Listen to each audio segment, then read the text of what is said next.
بن سمرة رضي الله عنهما قال: شكى أهل الكوفة سعدا يعني بن أبي وقاص رضي الله عنه إلى عمر بن الخطاب رضي الله عنه، فعزله واستعمل عليهم عمارا، فشكوا حتى ذكروا أنه لا يحسن يصلي، فأرسل إليه فقال: يا أبا إسحاق، إن هؤلاء يزعمون أنك لا تحسن تصلي. فقال: أما أنا والله فإني كنت أصلي بهم صلاة رسول الله صلى الله عليه وسلم لا أخرم عنها، أصلي صلاة العشاء فأركض في الأوليين وأخف في الأخريين. قال: ذلك ظن بك يا أبا إسحاق. وأرسل معه رجلا أو رجالا إلى الكوفة يسألون عنه أهل الكوفة، فلم يدع مسجدا إلا سأل عنه ويثنون معروفا، حتى دخل مسجدا لبني عبس، فقام رجل منهم يقال له أسامة بن قتادة يكنى أبا سعدة، فقال: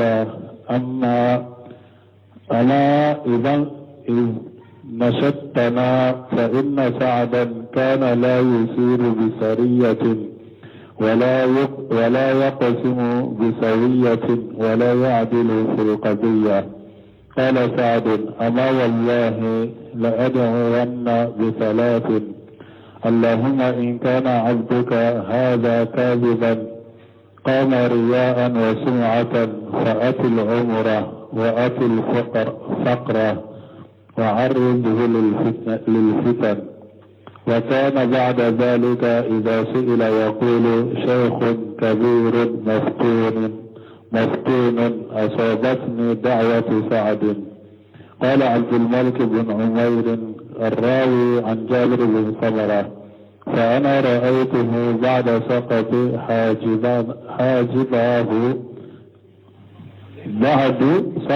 حاجباه على عينيه من الكبر، وإنه ليتعرض للجواري في الطرق فيرمزهن. متفق عليه. بسم الله الرحمن الرحيم، والصلاة والسلام على نبينا محمد وعلى آله وأصحابه وسلم تسليما كثيرا. سبحانك لا علم لنا إلا ما علمتنا إنك أنت العليم الحكيم. أستغفر الله الذي لا إله إلا هو الحي القيوم وأتوب إليه. اللهم انفعنا بما علمتنا وعلمنا ما ينفعنا وزدنا علما. بيتراتا سوية هجرية باكلة أني كمناني أني بناني أني شيخ شهر ربيع الأول من هجرة سانكالو سبنا بسويني ودورنا ميلاد النصارى وكجاتي بافلاني مغا أني وورو سانكالو شيخنا بسويني وطاني شيخنا. ambe dawdabu masjid rajawan bokono darasu al-hafiz an-nawawi wa kitabu kono riyadu salihin bondam minna ko alaka waliju bonya ani fasamantiya min buye bi hadisa min kalananka Jabir ibn Sumrata ka hadisa radiyallahu anhuma alaka jeka bufula bema wani Jabir ibn Sumrata radiyallahu anhuma karisamina Jabir ibn Sumrata ma alaka je kabo ana fama qala saka ahlul kufati sada yani ibn abil waqas radiyallahu anhu ila Umar ibn Khattab radiyallahu anhu ko kufan kaw uye Saad ibn Abi Waqqas ka koyira Umar ibn Khattab ma Saad ibn Abi Waqqas ciden ka sebado mogotam ni ciden ye sereya kuye kube do ar janna kono Saad ibn Abi Waqqas be ulula ala ye bonya ni karama min ke Saad ibn Abi Waqqas ya ka duawu de be jabi ala ka jonyuma ni ala ya ke mogo minye na ye duawu ke ka duawu be jabi ube na ye mogo min danga ni ya tonyo aka danga be minika o yala ka bonya na la ka karama de ala yo ke Saadu ye Umar ibn Khattab aka khalifa yala aye Saad ibn Abi Waqqas ke gouverneur de Kufa ale de bu la salli Kufan kawye Saadu ka koyira Umarula fa jalahu Umaru ye Saadu bo palasina usebinu bena ni fo sarahula hada madenya na chogo ikira mugo nyuma chogo jugu de be soroila hada maden kera chogo jugu do be soroila munum be bli control la ki jugu ya ka galawunda ila inya na chogo suru ni yese ba de ci de nyese de ka ko be do arjanna me kufan kawya ka koyira Umarula aben ninke Umaru ya bo palasina Umaru katilenya koso Umaru bado uye ko munun fuaka Saadu to chogola de me Umaru fana katilenya koso ni nabe akam marafiu masala halaje Umaru ya boy wastamala alaihim Ammara Umaru ye Saadu boye ka Ammaru ke ka gouverneur ko bila bara la Kufa fasakaw Kufan kawye Saadu ka koyira hatta jakaru annahu la yuhsinu an yusalli fo uya fo ko Saadu tese salli chogo yere la salli chogo nyuma yere ko teso yere la ko aka salli chogo yere mani farasala ilayhi tumami Kufan kawye ninke ka fo Umaru ye ka Saadu togo chinyate ko hari salli atese ko nye Umaru ye ci bila Saadu ma ko akana pour Umaru ka Saadu fana nyininka adala kanna an kan nin fana faamu de ni mogo nana ema ka mogo do koyira ela karasa ye nin fote karasa ye nin kete karasa bete kana kiri tige folo de ni ma tigi nyininka ima tigi wele ka fana nyininka dala kanna ko mogo nana ka kofuye kana tigi mina ni min nana sigi koro ka karasa ka kofuye kana karasa mina no yo folo de wodi ato Umaru ye Saadu wele faqala ko ya aba ishaqa ako ishaqa fa inna haulai yaj'umuna annaka la tuhsinu tusalli awa nunu nya galon fo ko te seka hari salli chogonye ko fankan nunu nana galon fo nye ko te seka hari salli chogonye faqala Saadu ko amma ana wallahi akunne nkalnani alay fa inni kuntu usalli bihim salata rasulillahi sallallahu alaihi wasallam la ukhrimu anha akunne tumbe ciden ka salli chogore ciden tumbe salli chogomi de ne tumbe salli ni kufan kawye ni ciden ka salli chogode e wante boka fana fokatinsa ne tumbe ciden ka salli chogode kunu e wambode ka fanante boka fokatinsa usalli salata al-ithai mbe safo salli nuye fa arkudu fil ulayaini mbe safo salli nuye safo arakan folo fula mbo janya وأقف في الأخريين سافو ساوا أركالبان فلانبولو نويا معنى نمبي سافو سالينوية أركان فلو فلاي مبو أولو جانيا أركالبان فلانبي أولو سونيا قال عمركو ذلك جنبك يا أبا إسحاق أكو إسحاق فا نيندي انكا جيجي نيه ني جيجي نيندي عمر كالله لا مغنيو كالله لا فلنيا سلاما يبالما سلاما يغنا سلاما جيجي نيومان دي جيجي ناي من وقت بكنا جيجي جوجو جيجي ني يبالما سلاما كاسيري دانكانياتي شيكا بانغالين فناتي jigi nyuma de jigi ni balima silama ni mo min nana balima silama do to chiya ye eti jigi nyana tigi de nin ka to chiya ikano mina folode parce abe umar mu katabe ka kuma dola ako silama ni balima silama kuma do fora ube ni ka balima silama ye kuma do fo ube nu ko ka balima silama ye kuma do fo ako ni be do yoro nyuma soro kuma inna donyoro nyuma inde nyine ka kuma in kalase ikana kuma in kalase ko juku ka folo ni be donyoro nyuma sura tigi kam kuma la aka kuma in kalase ka donyoro nyuma de la kana kalase juguma yola akonin da inka jige ni ye ishaqa fa umaru ma tola warasala ma huwa rajula aw rijala ila kufati يشال أنه أهل كوفة عمر يمغو كله كله وب مغفلا أيو تشي كفرسادك كتكوفة كتكوفا كونينكا سادك كبار يلا مصري كوفة كمصري به وبتاني مصري لو به ونينكا أو به موندو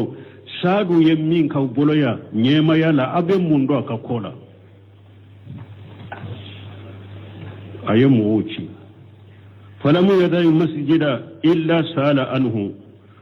نم غفلا وبن نم غكلين سارنا عليه كوفا مسير سيمة كوفا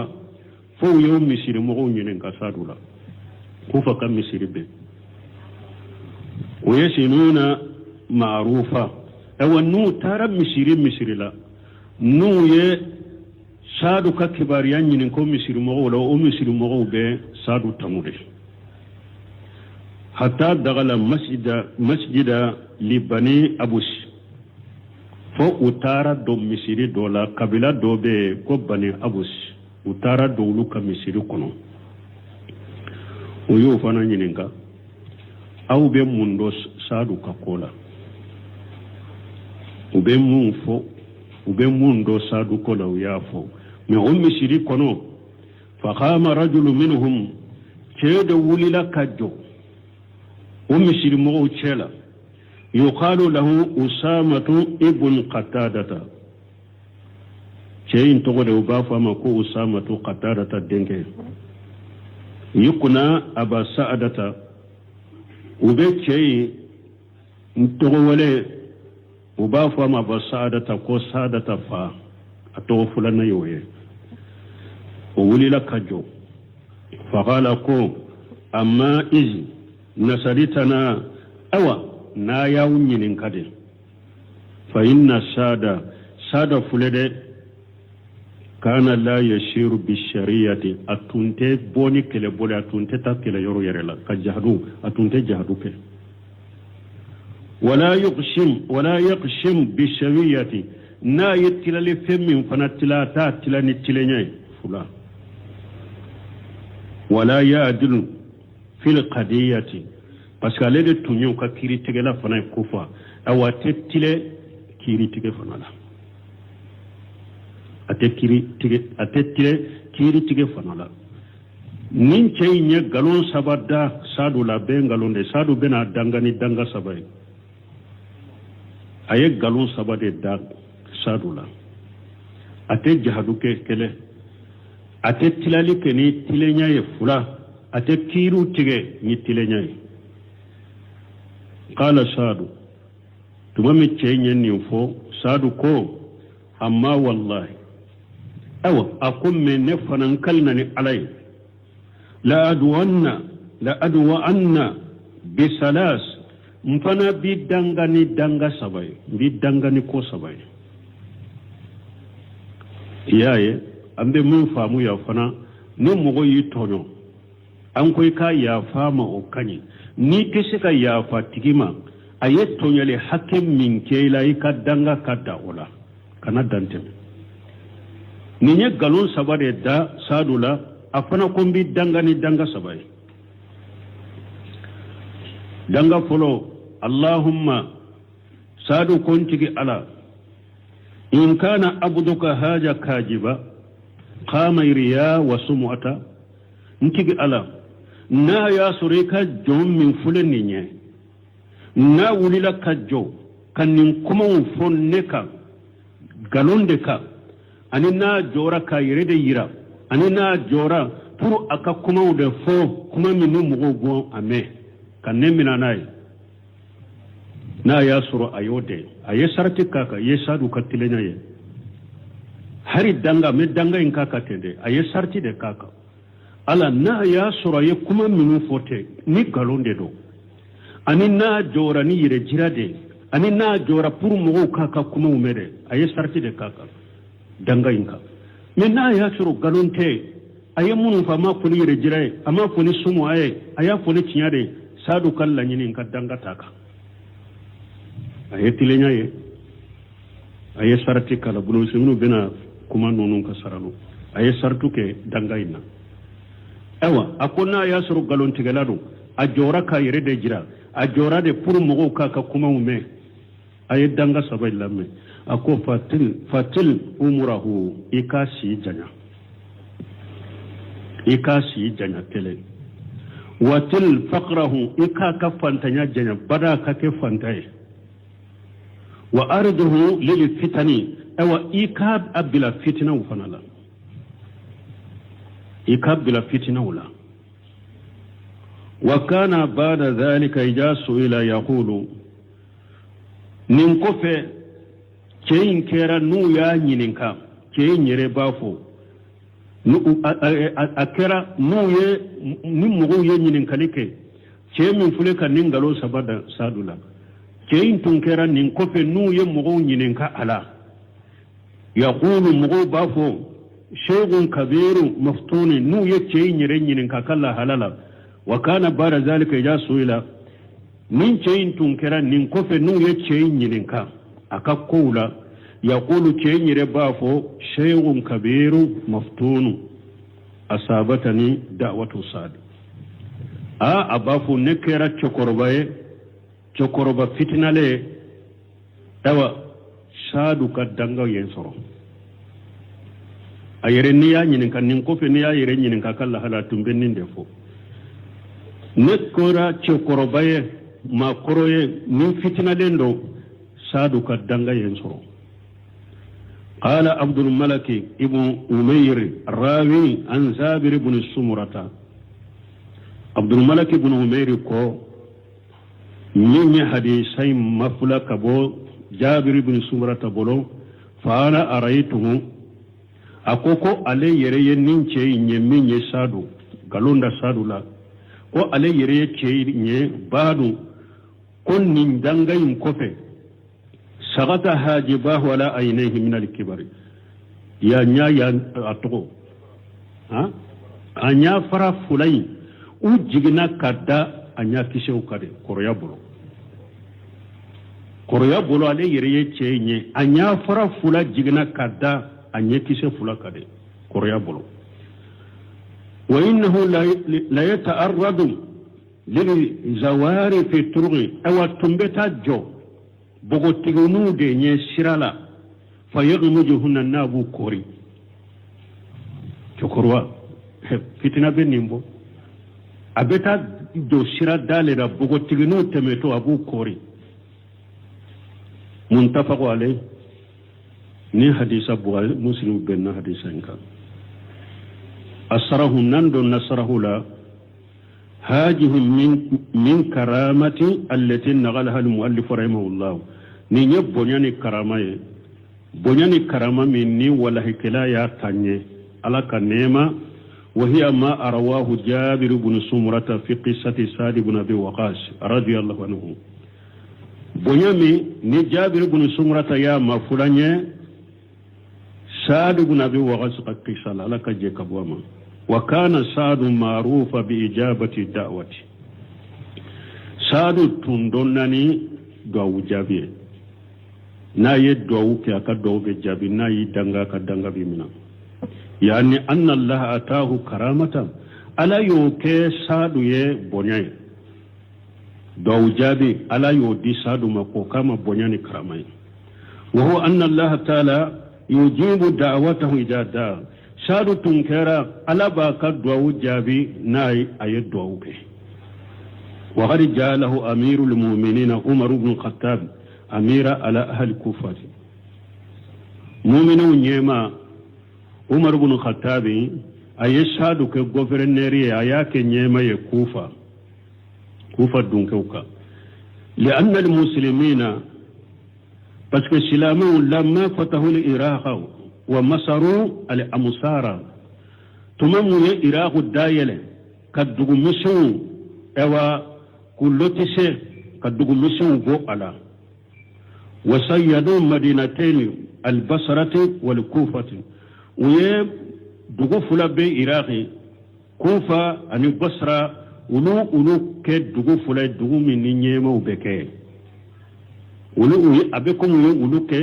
dugu mission nyema tumamu ye iraqi dayele uye iraq tige ka ke dugu mission uye ka dugu mission kumba bayinke kufa ani busra wal kufati البصرة والكوفة وهما أشهر ما يكون في العراق بصرة أن كوفة دغو فلا من دونهم تنبي أو عراقي وينين دغو فلا دنونو تنيا دغو باي دغو منون دونهم تنبي عراقي ثم إن أمير المؤمنين وكوفة مؤمنون نيما عمر بن الخطاب جال للأمصار أمراء تمام يم أو أكيد دغو يه دغو بي أي نيما دو بلاي فأمر سعد ابن أبي وقاص على كوفة أي سعد ابن أبي وقاص كنيما كوفة فسكاه أهل كوفة إلى أمير المؤمنين عمر رضي الله عنه كوفة كو أنانا سعد كويرا عمر مؤمنون نيما عمر ولا كجيك بوما حتى قالوا فكوفة كو يافو إنه لا يحسن أن يصلي قوات تسك هاري صلي كويرني ko sadu hari salli cogoyere ko ate sogoyere nye wa huwa sahabiyun jalil kasoro sadu sahiba nyumande do sahida lahu nabi sallallahu alaihi wasallam bil jannati kide nye sere ya kayeni ar jannay farsala ilayhi umar tumami kufan kauna nan nim fo umaru ye umaru masadu minana yfolode umaru ye ci bilakata sadu ma فحضر سادنا عمر فيه وقال عمر كو إن أهل كوفة أو كوفا كون سكوك أو أيئك كويرا نرى حتى قالوا فو يافو إنك لا تحسن تصلي فو يافو كويت سكسلي تغني فأخبره ساد رضي الله عنه ساد يا عمر كباريا alaka je kabama annahu kana yusalli bihim salata an-nabi sallallahu alaihi wasallam sadu ya ira umarula awa kwale ko ni tumbe salli ni kufan kauye komiti den ka salli cugo wajakara salata al-isai aye safo salli cugo fo munna safo kere ko fo kabo fardaw tola كأنها أبكم والله أعلم على دبادو هي التي وغات عينها من هؤلاء السكات على دبادو مي أبكم منو يسادو كاكويرا أمرو لكوا تسك هاري سالي تغني أبكم يسافو دي كري يفوفو هاري سافو سالي تغني ما أتسولا وداتو سادو يسافو لا كري يقول لا خلافو فقال صادق إني أصلي بهم الصلاة رسول الله صلى الله عليه وسلم لا أخرم عنها أو أكو نبي صلي نو يقوم تيرين كصلي تقول لا أخرم عنها أي يعني لا أداوها انتو توي فنا انتم بصلي نو يقوم تيرين كصلي تقول انتو توي فنا انتم بودك ما أنا أستمر عليها ندومو دكا انتو بلا فنا ne tun bɛ salli n'u ye komi ciden ka salli cogo de n bɛ dumo ka de n t'o bila fana fa kuntu utawilu fil isai bil uwalayayn safo arakan folo fulan tun bɛ ulu janya o qasiru fil ukhrayayn safo arakan laban fula bɛ ulu surnya fa qala lahu umar radiyallahu anhu tuma misadu ye nin fo umar ibn khattab laka je kabwama umar ko jalika jannu bika ya aba ishaq adendo de toye ishaq utumbe sadu wala ni waye ko aba ishaq aw umar ko akoy ishaq fa nka jigiye ninde niye ne jigi ninde fajakahu umaru yasadu senaya fajakahu umaru ya tanuka senaya ya anna hada huwa jannu bihi parce que ninde umaru ka jigiye ni sadu ye innahu yuhsinu salata umaru ka jigiye ninde ni sadu ye ko sadu bese ka salli cogonya bese ka salli challe kanye wa innahu yusalli biqaumihi alladhi umira alayhim salata an-nabi sallallahu alaihi wasallam umaru ya do fana ko sadu be salli alai sadu nyamariya ko aka salli ni mugo mununye abe salli nu ye komi ciden ka salli cogode umaru yodo aye sadu tanu nore ko aka jibiya ninde ni sadu ya abado sadu be ninde ke umaru yofo ko sabati ka sadu tanu walakin ma zalika kafaroka taharra umaru radiyallahu anhu umaru yere kuroshike ka jatemina ka yere kuroshike ayre koloshike li'annahu yatahammalu al-mas'uliyatan parce que umaru jamain kam mas'uliyat doni baledeka donc koso ona tabe baro uyemmin fo sadu ka ote meni jamaya ka koira jama fona kam mas'uliyat doni be umaru de ka ayre koloshike ka boy wa ya'rifu qadara al-mas'uliyati ikam marafiun kan nyinin kalin min beke hada madenka ikam marafiun ka qiyama do umaru bo o degeredo abo titru abo degeredo farasala irijala ila ahli kufati yere koroshi koso nimbeka umaru ye chewdo chi kata kufa yashalunahum an sa'di wa shiratihi nubeta ukata kufan kan yininka sadu la halala ani sadu ka ta ewa ko chugo aka ko chugo akamara chugo ne ka ko chugo sadu yere ka chugo ani sadu yere ka tama chugo na ka bara chugo kufa ku kato yininka fakana haula rijalu ninche ukera la yadkhuluna masjida utadum mishrishi kono ويسالون عن النساء الا صنعوا عليه معروفا وكرا وتالي كوفا نمو تالي كوفا وكرا امدو مشرشي كونو كونين كسادو لا فوقلو بيبي سادو تنوني هرادي حتى اتى هؤلاء الرجال الى مسجد بني ابوس فني مو نينچو ونانا مشيري دولا مشيري ني بني ابوس ولو كم مشيري دو فصالوهم ويقولون ينكا سارك كباريالا فقام رجل شهدوا ولي كجو فقال أما إجا نسرتمونا أو أقولنا يا ينكا دي سارك كولا دي ناو يريد يا ينكا دي فإن هذا رجل ننشي من فلن ينا كم بسادما لا يعدل في القضية نا يكيري من تيغاتي تلي كيري تيغلا ولا يشير بشريعة أو أتي تامن كله بلو فناي أتي جهادوك وبيورته ولا يعدل في الخدية فقوها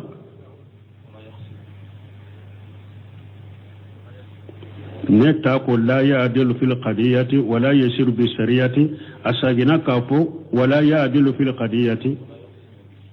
ولا أبكم من نتا قطو بنيرولا ولا يقسم بالسوية donc ate tilali ke hada madon fana dala ke tilali la ijon ka fonta ta chokola folo la yadilu fil qadiyati ate tile kirila wala yasiru bi sariyati ate tamani kele bole wala yadilu fil qadiyati ate tile kirila fa qawluhu la yasiru bi sariyati na ko ate boni kele bole yani la yakhruju fil jihadi ate bokata jaharu yorela sadu te bokata jaharu yorela wala yakhshim bisawiyati ija qanima wonni qanima fana sorola ni jahadu fana kera qanima sorola aten na folo tila mogoni nyogon cheni dala kelenye abe doso ka dota chaya kateme doka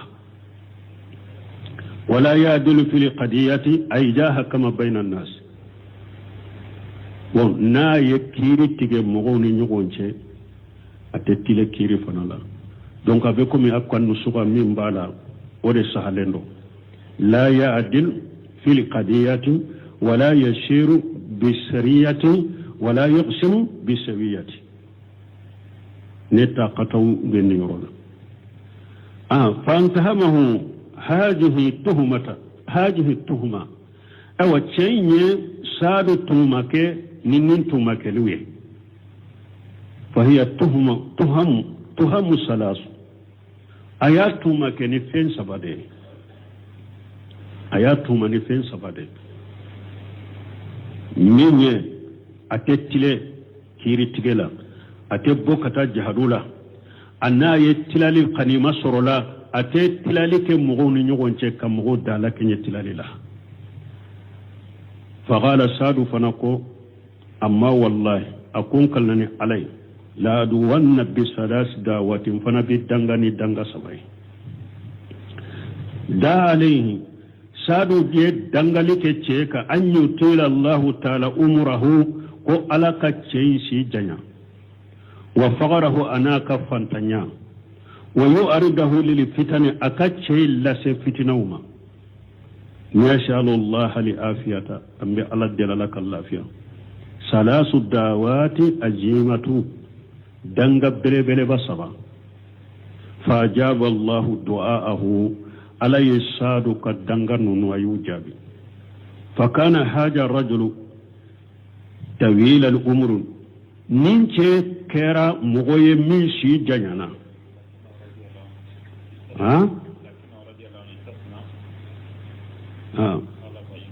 ثلاث دعوات نسأل الله العافية ثلاث دعوات عجيمة ولكنه رضي الله عنه مساد لك جيك بوما استثناء أيستثناء كده قال إن كان عبدك هذا قام إرياء وسموة يعني الله بحق نيوفو متنو سرهولا كولونجي سرهولا نكو إيسادو كتلنيا يه أما أدنغا ديرتيتي aye sarati ke dangala kasi sinauke ka fonti ala na ya suru ninche wulila kan ninko sabab fonneka ngalonde ka anika yire jira ani mugo ka kuma ume ya anni la bi haqqina ma kuma niciyaye fa jaba Allah du'ahu aye sarati ke na ya surun tigi ala yennin kuma munun fayin galonde fo aya funi rejirade aya funa kakko kamede cinyate ala ewa nindanga sabaika ninko sabakara fajaba Allah du'aahu awa ala yasadu ka du'a jabi fakana haja rajul tawil al-umur ninche kera si janyana amara tawila ayesi jansoro hatta anna hajibaihi fu anye farafula sagata la aynayhi min al-kibari anye farafula jigina anye tise fula kade koroya bolo wa kana faghira centunye fantanye fana urida lil fitani awa cenye fitinaw akera ewa ala ya bila fitina ufanala annahu hatta annahu fi hajil hali hatta harice katuni la halala koroya fule pantanya fule fo nye fara fula jigina nye kise fule ka ku datugu katuni la halala de wa huwa kabiru ce korobado ila hajal haddi kasennin degerema yata'arradu lil jawari yani lil banati atumbeta jo musomanu genye atumbeta jo musomanu genye sirala yata'arradu lahunna fil aswaqi atumbeta sugula de na beta jo musomanu nye sugu sirawula yaghmujuhunna nabu ukori wal yaizu billahi angala delala kanke soma wa kana yaqulu an nafsihi ayretum ba fo ayreka shaykhun maftunu kabiru akonne kera chokorba makro fitina lenye asabatani da'watu sadu kadanga yansuro ne kera chokorba fitina lenye sadu kadawa yansuro ayretum benin fo ayrema fahaja min al-karamati التي أكرم الله بها سادا ابن أبي وقاص رضي الله عنه أو أن يبنيني كرامي ni ala ye sadu ibn abi waqas bonyanaye ka karamanaye ala kajje kabama wa fihi min al fawaidun adidatun faida damado be ni hadisala min habo faida kono anna man tawalla amra linnas abe fawdan la mugo min ni enya mariyara ka ke mugo ka nyema ye yoro dola ni enya mariyara mugo ka fa innahu la yaslamu minhum itakisi mugoma mahama kanat manjilatuhu hada maden ka joyoro kera chogo ni ekoni kera nyema ube joyoro do sorola iye mugo doka itakisu made ikera mugo sugu ika joyoro be chogo fasamanjala itekisi la budda an yanaluhu su la budda tora bisurode ko jugo bisurode nili jara bilani nyema ya wule joyoro wuye ka ke joyoro tigi ikera mugo joyoro ye joyoro soro mugo doka ikera nyema mugo doka e ka daraja kera chogo i joyoro kera chogo alafe itekisi de tora bisurode ولهذا قال ابن الوردي في منجومته المسهورة ابن الوردي كبيت من فلان نيا كدي ابن سمير كوسغا بشاهد كنا يرو جمالا كسرهولا وبافو مما قال لامية ابن الوردي أكوي ابن الوردي ayaka kan manjuma kono akad baytun kono baytu munun donendo bangalendo allati awwaluha baytu minni afolo yede adamina yede يتذر ذكر الأخاني والخجل وقول الفصل وجانب من خجل أبني بيتو دو لامية بالوردي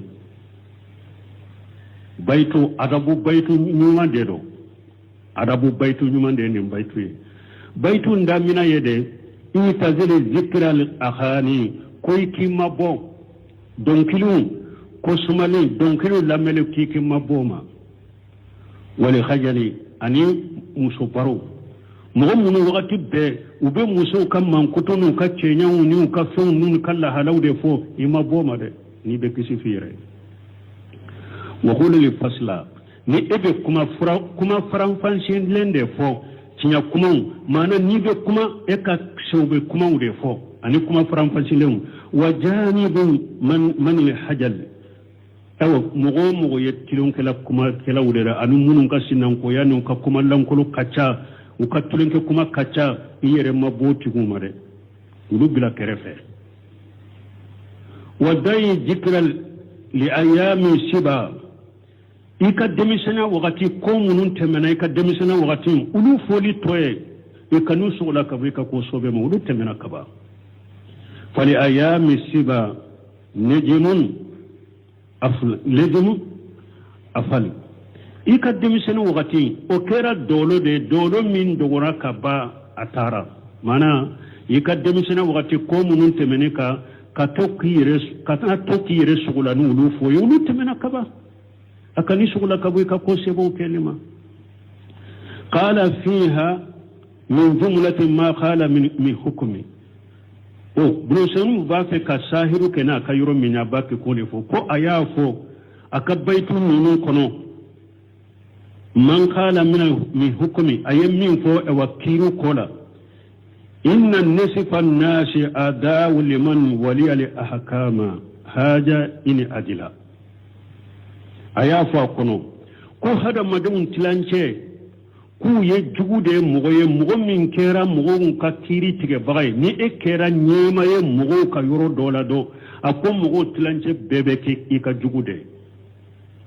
awa haja ko nin fana fulede ini adila hari ni tilelare nin te ko mi mugo min be ewa kamara fiun tonya be jengo to yede hari ni etilelade ni kuni kera nyema ye mugo ka yoro dola ube ka ko ka kiri tige lawiye o mugo tilance bebe kode ibi juguyade hari ni tilela ubi juguyade wala ni nyaayira hada maden kera mugo nyuma e chogo ni ko ibe kenyema de ibe joyoro de la jama de bi no fe kisiti yede ikera mugo nyuma e chogo jugu de be surela mugo tilance be ngube min ka choye abebe ki jugude sadu buna be wa sifule seba nyuma ciden yere ka ewa seriya ke min ne arjanna umaru yere ka min tanu afuleke kufan ka uya ka koyira fo ewa uya yira ko ta siga salli to goye min al fawaid aida abe hadisa ka faida wala tuguni jawadu du'a lil majlumi ala zalimihi bimisli ma jalamahu abe hadisa faida wala adagara mugo tonyole min yi tonyo ika danga ye tonyali min kila ika nyona danga fwai kama da sadu ibn abi waqash radiyallahu anhu bi hadhihi da'wati ala man jalamahu kumi sadu ibn abi waqash ayenni danga wuke mugo ka minya atonyo ni mugo yi tonyo ni maseka ya fama adagari ke ika danga me ayeto nyali hake minke ila onyogona danga de kala kana dantemi ومن فوائده أبد دعوة حديثين كفايدة ولا أن الله تعالى يستجيب الدعاء المجلوم كم مغطون يلين كدنغا قوالا باجابي أبي حديثة فايدة ولا مغطون يلين نيم مغطون يناي دنغا كدنغا بميني كده ولهذا قال النبي صلى الله عليه وسلم لمواجب بن جبل نند قصو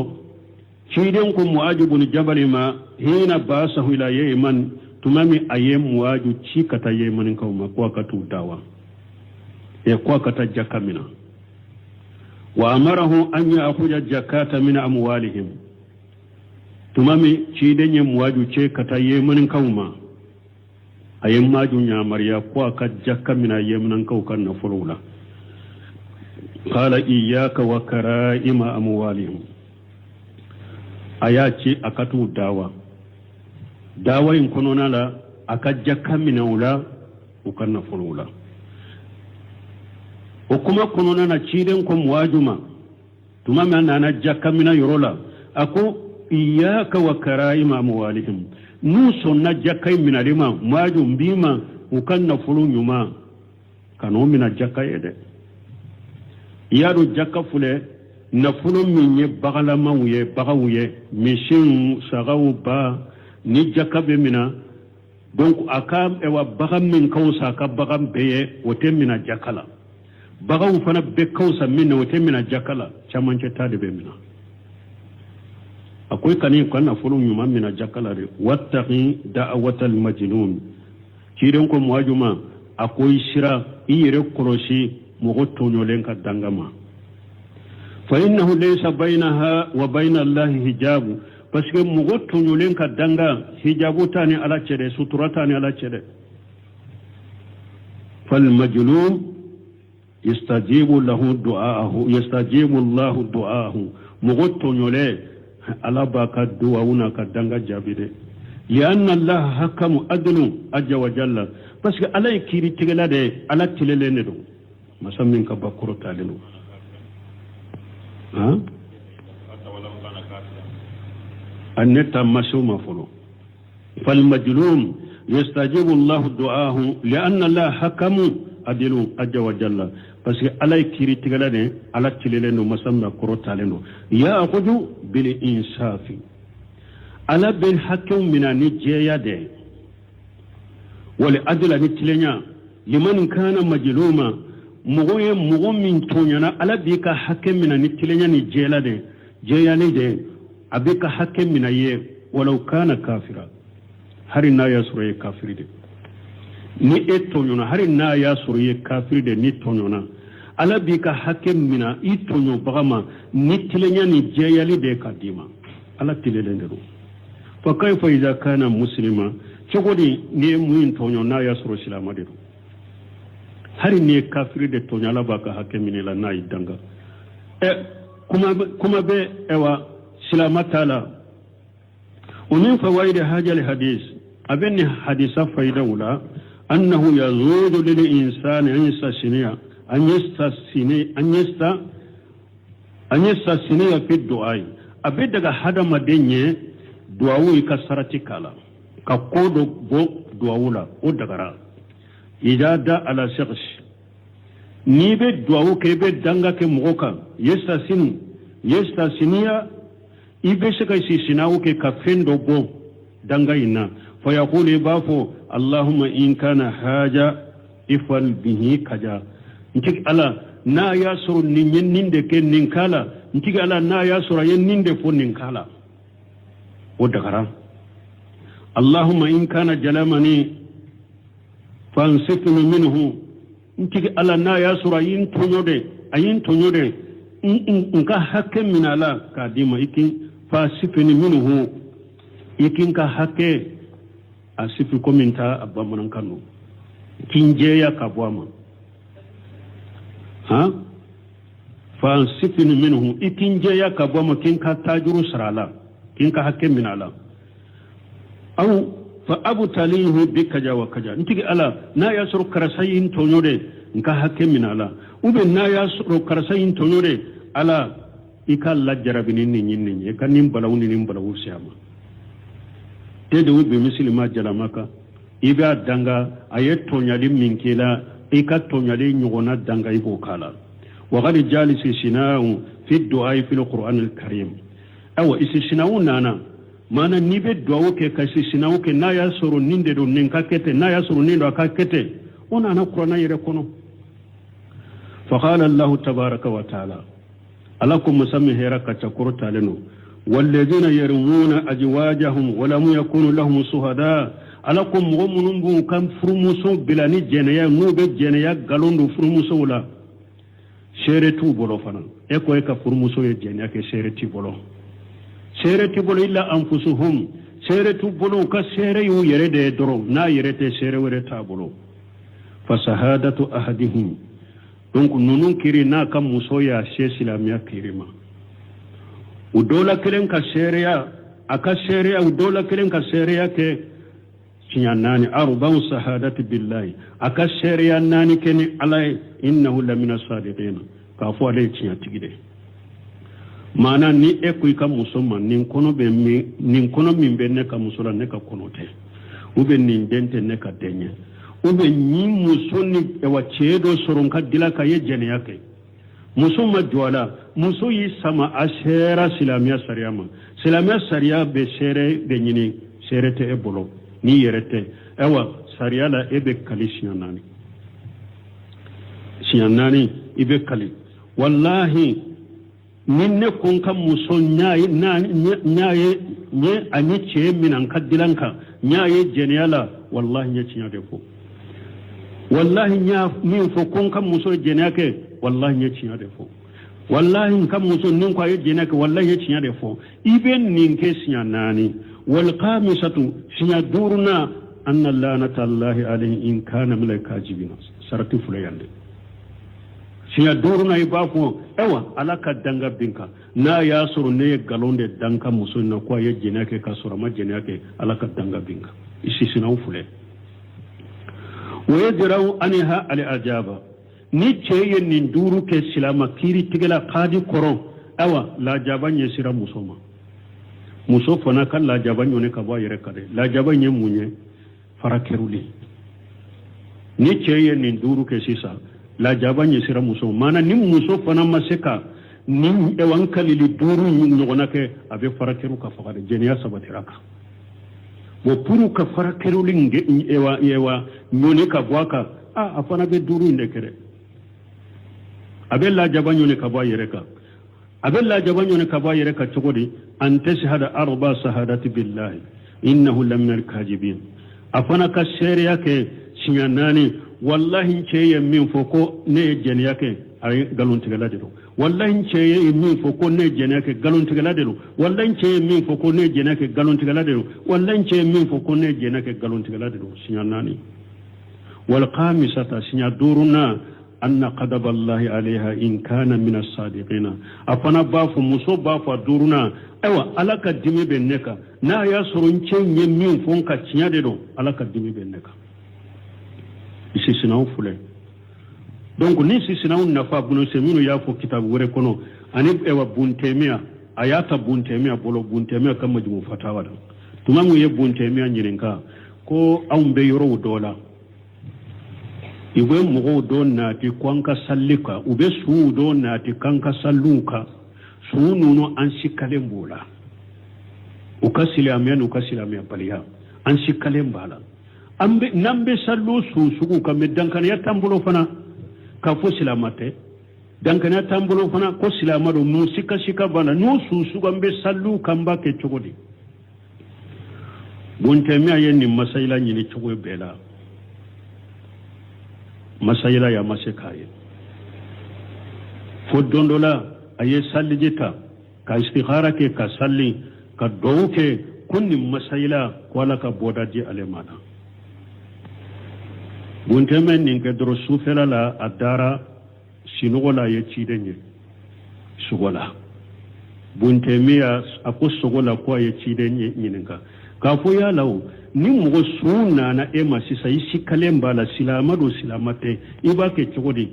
ko sugoyi na ciden kama istarti ya ahmad ko ahmadu saratike mana usu sugo nibe sallaka اللهم اغفر له إن كان مسلما اللهم عفو عنه إن كان مسلما سرتك ألا يا فما نسلام ديرو ألا هن نسلام ديرو إبي سرتك دونك نين فايدا بنو سمينو بافو جوا جنازة ساليرو ركا كتابو دو سومي نسي كلم باكا كولا نبي سالك سرتك ومن فوائد هاجة لحديث أيضا أبني حديثا فايدا ولا تغني حرص أمير المؤمنين عمر رضي الله عنه على رأيته مؤمنون ميما عمر أكا قرطو كتا أكمر فيهم كرسلمة وتحمله المسؤولية وحساسه بها أني عمر أي أكم ومر فيهم كم مسؤولية أيو تكا جوناي أني أسومنين تنبولا بوكولو شكوسو بكوا akan marafin ka ko abokuru si kosobe wa su'uruhu biha radiyallahu anhu ani atumbo odo marafin ka korosilin marafin kal ewa ko nyana boli umaru tumbo do ka baraka no kosobe wali haja ninde koso ustuhira bi adlihi wa husn siyasatihi fil umuri kulliha ninde koso umaru ka ko bangera akatilenya bangera mogoye ewa akam marali chogo nyuma ewa marali chogo nyuma anaka ko nyarabo chogo nyuma akam marafin akakko bela akam marali chogo nyuma akakko bela wode yato o bangera mogoye al harabiyatu wasilmiyati wadiniyati wadunawiyati umaru kam marali akam marali nyana akakko bela al harabiyati keleyro akam marali chogo tunkai wasilmiyati kisi yoro fana kas ewa kisi nyini anni mugo nuncho kallahiru don anni mugo nuncho an kanaw kela kanan kele fi silimiyati كشي وقت الله في وقت كمر لتقو كني والدينية دينا فان في العمر كمر تقو تنكني ودنوية جيكو فنا فان في العمر كمر تقو تنكني نمبلا فهو في الحقيقة خير الخلفاء بعد أبي بكر حقيقة عمر يكلفو يمان دي أبو بكر كوفي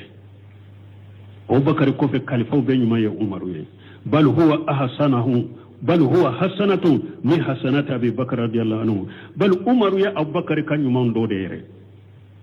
عمر يا أبو بكر صديق كان يمان دودير لأن الذي والله للمسلمين هو أبو بكر رضي الله عنه parce que min ya umaru bila silamu kan yema yala wa ya bakar de falhasil lanyini anna haja li hadisa fihi fawaidun adidatun lanyini ni hadisa faida jatelun do ba kono naqtasiru min hala zalika burun kasiru ko lebe masunya like nununka wallahu limuwafa burun seminari wallahu burun seminu ko lebe masunya like nununka والله الموفق وقت الشير يا سبحانك اللهم ربنا بحمدك أشهد أن لا إله إلا أنت أستغفرك وأتوب إليك. الرحمن الرحيم. كتاب رياض الصالحين باب كرامات الأولياء وفضلهم.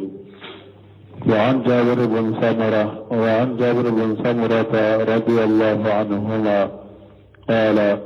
شكى أهل الكوفة سعدا يعني بن أبي وقاص